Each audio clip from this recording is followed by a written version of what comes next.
South India shopping mall, the wedding మంత్ర, సరికొత్త wedding collection, south India shopping mall. So నాకు వెంటనే చెల్లెలు దగ్గర హిట్లర్ చేసిన తర్వాత నేను హిట్లర్ కన్నా ముందు రిక్షా వాడు చేశాను చిరంజీవి గారితో. ఎందుకంటే అది పక్కనే వెంటనే వచ్చింది. నేను హిట్లర్ ఎలా చేశాను అంటే మామూలుగా మనోరమ గారి కూతురు కింద లవ్ బర్డ్స్ చేశాను, ప్రభుదేవ్ గారి సిస్టర్ కింద, పి వాసు గారి డైరెక్షన్లో. సో నాకు అది ఇది ముందా అనే నాకు కన్ఫ్యూజన్. అంటే మేబీ రిక్షా వాడి తర్వాతే అది పక్కన వెంటనే అనమాట. లవ్ బర్డ్స్ చేస్తున్నప్పుడు పి వాసు గారి డైరెక్షన్లో ప్రభుదేవా నగ్మా చేశారు, తమిళ్ మూవీ. అందులో చేస్తూ మనోరమ గారే ఇక్కడ కూడా అమ్మ అనమాట, చిరంజీవి గారి అమ్మ రిక్షా వాళ్ళు. మనోరమ గారి కోసం మేనేజర్స్ వచ్చారు, మాట్లాడారు, ఏదో మాట్లాడుతుంటే అప్పుడు నన్ను చూశారు వాళ్ళు లవ్ బర్డ్స్లో. సో అక్కడ కూడా చిరంజీవి గారి సిస్టర్ క్యారెక్టర్ కావాలి అని చెప్పేసి వెంటనే నన్ను అడిగారనమాట. బట్ అందులో వర్క్ కొంచెమే, బట్ అది కూడా ఇంపార్టెంట్ రోల్గానే ఉండింది, బాగానే ఉండింది. ఆ తర్వాత హిట్లర్ అనేది అసలు అదంతా మాసిపోయింది అనమాట. మిగతా ఏ చెల్లెళ్ళు చేసినా కూడా అదన్నీ మాసిపోయి హిట్లర్ ఒకటే నాకు మెయిన్ టైటిల్ అయిపోయింది అనమాట. చాలా ప్లస్సే కదా నాకు. So true. అందులో ఎన్ని నాస్టాలజిక్ మూమెంట్స్, మెమరీస్ ఎన్ని ఉన్నాయో, ఆ తర్వాత కూడా కొన్ని దాన్ని ఏమంటారు భయంకరమైనటువంటి సిచ్యువేషన్స్ బయట ఫేస్ చేసినవి కూడా ఉన్నాయి కదా. అవును, ఎందుకంటే చిరంజీవి గారిని తిడతాను కదా. అవును కదా. ఓకే, ఒక్క డైలాగే చాలు సినిమా అంతటికి. నాకు అదే అనిపిస్తుంది, అసలు పెద్ద మెగాస్టార్ గారి సినిమాలో ఒక చిన్న వర్డ్ కూడా అంత విలువ ఉంటుంది. సో ఒక నా సెంటెన్స్ చిన్నదే, నేను చూస్తే ముళ్ళా ఉన్నావు నాకు అనేది, బట్ ఆ ఫీల్ అనేది ఒక అన్నయ్య కష్టపడి పెంచి అన్నీ చేసిన తర్వాత ఆ ఒక వర్డ్ ఎంత హర్ట్ చేస్తుంది అన్నయ్యని. సో అది జనాల్ని ఎంత హర్ట్ చేసింది. వాళ్ళ రియాక్షన్ చూసాక నాకు అర్థమైంది, అమ్మో ఇంత పవర్ ఉంటుందా డైలాగ్స్కి అని. కాకుండా అది మీ అంతా మీరు కావాలని చేసింది కాదు, ఆ స్క్రిప్ట్ అలాగే ఉంది, దాంట్లో సినిమాలో ఫ్లో, అది నెక్స్ట్ సీన్ ని బిల్డ్ చేసేది, ఆ టెంపో మెయింటైన్ చేసేది అదే డైలాగ్. అందుకని అసలు ఆ డైలాగ్ అంటే ఆ సినిమాకి ఒక ఎక్కువ, అంటే ఆయన లాస్ట్ ఆ డైలాగ్ తర్వాత ఆయన అక్కడి నుంచి వెళ్ళిపోతారు కదా. సో ఆ పెయిన్ చాలా క్యారీ ఓవర్ అవుతుంది అనమాట, దానికి చాలా హర్ట్ అవుతుంది. అంటే నేను ఇంత అల్లారు ముద్దుగా పెంచుకున్నటువంటి తనే అలా అనేసిందే, ఏం నోరు తెరవని ఆ అమ్మాయి కూడా ఇలా మారిపోయింది అనేసరికి అసలు సినిమాలో అయితే గూస్ బంప్సే మొత్తం. మేము ఫస్ట్ అందరం కలిసి ప్రివ్యూ చూసాం. చిరంజీవి గారు, అక్క చెల్లెళ్ళు, మా వరకే ఒక ప్రివ్యూ వేశారు. అప్పుడు ప్రివ్యూస్ ఉండేవి కదా, మా వరకే ప్రివ్యూ వేశారు. ఫస్ట్ ప్రివ్యూ చూసినప్పుడు అంతా ఎంత ఆనందం అయిపోయిందో, టైటిల్లో మొత్తం స్క్రీన్లో పేరు వచ్చినప్పుడు. సో ఆ సినిమా అంతా మేమేదో ఒక శ్రీదేవి లాగా ఫీల్ అయిపోయాం.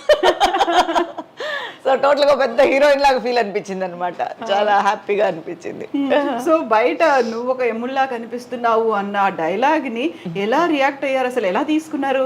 అసలు ఇప్పుడు 50 days ఫంక్షన్స్ కంతా నేను చెన్నైలో ఉంటున్నాను కాబట్టి ఈ చుట్టుపక్కల వాటన్నిటికీ మమ్మల్ని పిలిచేవారు. సిస్టర్స్ అంతా చెన్నైయే, మమ్మల్ని సూళ్ళూరుపేట, నెల్లూరు, ఇవన్నీ 50 days ఫంక్షన్స్ అంతా మేము అటెండ్ అయ్యేవాళ్ళం. హైదరాబాద్ అంటే కొంచెం లాంగ్గా ఉండేది, దానికి కూడా కొన్నిటికి వెళ్ళాము. సూళ్ళూరుపేటలో ఒక ఫంక్షన్, 50 days ఫంక్షన్ సంథింగ్ అని, సరే రమ్మన్నారు. మేమంతా నేను అప్పుడు అంబాసిడర్ ఉండేది, సరే ఒక అంబాసిడర్లో వెళ్తూ ఉన్నప్పుడు కొంతమంది సూళ్ళూరుపేట ముందు ఒక విలేజ్ దగ్గర చాలా మంది అడ్డుకొని ఆపేశారు కారు ఆపేస్తే ఎందుకు ఆపేశారో అర్థం కాలేదు. బయట అన్న అరుపులు వినిపిస్తున్నాయి. అప్పుడు అద్దాల పైన ఏంటి అరుసు, ఏదైనా గొడవ అవుతుందేమో, రోడ్లు ఏదైనా ప్రాబ్లం ఏమో, తీరా చూస్తే ప్రాబ్లం నేనే.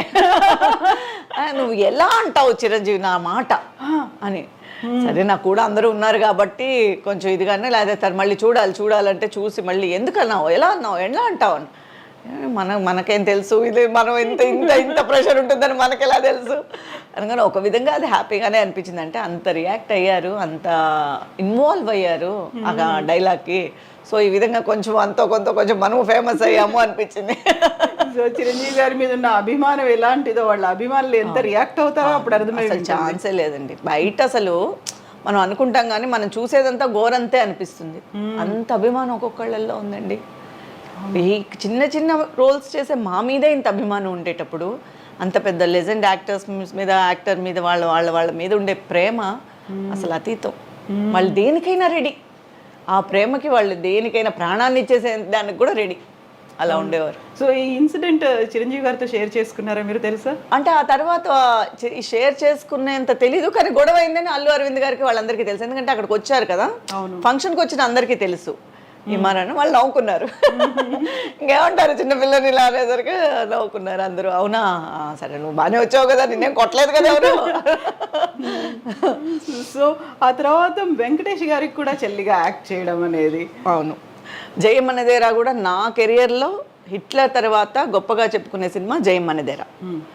జయం మనదే అంతకుముందే సురేష్ ప్రొడక్షన్లో నేను కలిసుందన్ రా ఫస్ట్ ఫిల్మ్ చేశాను.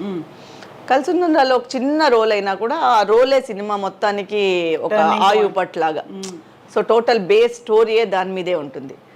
సో నేను కలిసుందన్ రా చేశాను. ఆ తర్వాత సురేష్ ప్రొడక్షన్లో రెగ్యులర్గా నేను ఒక 5 సినిమాల వరకు చేశాను. నాకు నేను, నీకు నువ్వు, కలిసుందన్ రా, జయం మనదేరా. సో తర్వాత ఇంకో 2 సినిమాలు ఏదో కూడా చేశాను. సో కంటిన్యూస్గా పిలుస్తూనే ఉన్నారు. జయం మనదేరాలో మాత్రం నాకు మంచి రోల్ వచ్చింది. మంచి అంటే టోటల్గా ఒక ఫ్లాష్ బ్యాక్కే ఒక రీజన్ అనమాట ఆ సినిమా, కీలకమైన పాత్ర అని. అది కూడా నాకు కెరియర్లో మంచి పేరు తెచ్చిపెట్టింది జయం మందేరా కూడా. అది కూడా మర్చిపోలేను. భానుప్రియ గారు, వెంకటేష్ గారు, తర్వాత విలన్స్ అందరూ విలన్స్ అంతా నా గ్రూపే కదా వాళ్ళందరూ, శివపార్వతి గారు అత్తగారు. సో అందరూ చిన్నప్పుడే మంచి మంచి యాక్టర్స్తో పెద్దవాళ్లతో చేసిన దానివల్ల చాలా మంచి అనుభవము ప్లస్ మెమరీస్. ట్రూ. ఈరోజు వాళ్ళకి చాలా తక్కువ అది యాక్చువల్గా అంత పెద్దవాళ్ళు. ఎందుకంటే ఇప్పుడు ఇంత పాన్ ఇండియాలో అయిపోయి చిన్న రోల్ కూడా పెద్దవాళ్ళు చేస్తున్నారు. సో మాకు అలా దొరకడం అనేది మా జనరేషన్ వరకు చాలా అదృష్టం అనే చెప్పాలి. అందులో గుర్తుండిపోయేటువంటి పాత్ర అదే ఇప్పుడు అదే చెప్తున్నా కదా, నేను పెద్ద రోల్స్ చేశానని ఏం లేదు. అంత చిన్న రోల్ కూడా కీలకమైన పాత్ర అవ్వడం, ఆ సినిమాకి ఇంపాక్ట్ తేవడం, అది నేను ఎలా యాక్ట్ చేశాను అదే పక్కన పెట్టేసేయండి. బట్ అది ఎలా చేసినా కూడా ఆ పాత్రను చెప్పుకునే తగ్గట్టుగా మాట్లాడుతున్నారు కదా ఈ రోజుటి వరకు. సో అది నాకు చాలా హ్యాపీ అనమాట. అంటే ఒక ఆర్టిస్ట్గా నేను ఒక ఫుల్ఫిల్ అయ్యానమాట. ఓకే, మన కూడా చెప్పుకుంటున్నారు బయట అని ఒక ఆనందం ఉంటుంది అనమాట ఎప్పుడు. సో వెంకటేష్ గారి సినిమా తర్వాత అలాంటి ఇష్యూస్ ఈ బయట నుంచి ఏం రాలేదు కదా? కర్నూలులో అలాంటివి రాలేదు. బట్ కర్నూలులో ఆ ఫైట్ ఉంది కదా, ఎండ్ ఫ్లాష్ బ్యాక్లో ఒక ఫైట్ ఉంటుంది. నేను విలన్ని చంపేయడం, ఆ తర్వాత విలన్స్ నన్ను అన్నని చంపేశారని చెప్పి నేను ఇది చేసి. బట్ విపరీతమైన క్రౌడ్ అసలు. ఆ ఫైట్ అయితే ఎర్రటి ఎండల్లో చిరంజీవి అదే వెంకటేష్ గారు కానీ, భానుప్రియ గారు కానీ, నేను ముగ్గురం ఉంటాము. చాలా క్రౌడ్ అయిపోయింది. అసలు చాలా కష్టం అయిపోయింది అప్పుడు అప్పట్లో. సో అంత నెగిటివ్ అనుభవం ఏం లేదు, ఇలా తిట్టడాలు అదంతా లేదు. కానీ దానికి చాలా కష్టపడడం. ఇక్కడి నుంచి మేము బై కార్ వెళ్ళడం, ఆ కారు మధ్యలో చెడిపోవడం, మేము చాలా స్ట్రగుల్ అయి వెళ్ళడం, అలాంటి పర్సనల్గా నేను కష్టపడ్డాను దానికి. సో ఈ చెల్లి క్యారెక్టర్లు ఇవన్నీ చేస్తున్నప్పుడు ఎవరైనా ఆఫర్స్ రాలేదా, హీరోయిన్గా చేస్తే బాగుంటుంది అనేది? హీరోయిన్ ఆఫర్స్ వచ్చింది అదే. బట్ ఏంటంటే మనకి పెద్ద పెద్ద సినిమాలు అని చెప్పలేము. మామూలుగా ఇప్పుడు చెల్లెల క్యారెక్టర్గా ఆబ్వియస్గా మనం ఎంట్రీ ఇచ్చేసినప్పుడు హీరోయిన్గా 1-2 వస్తాయి.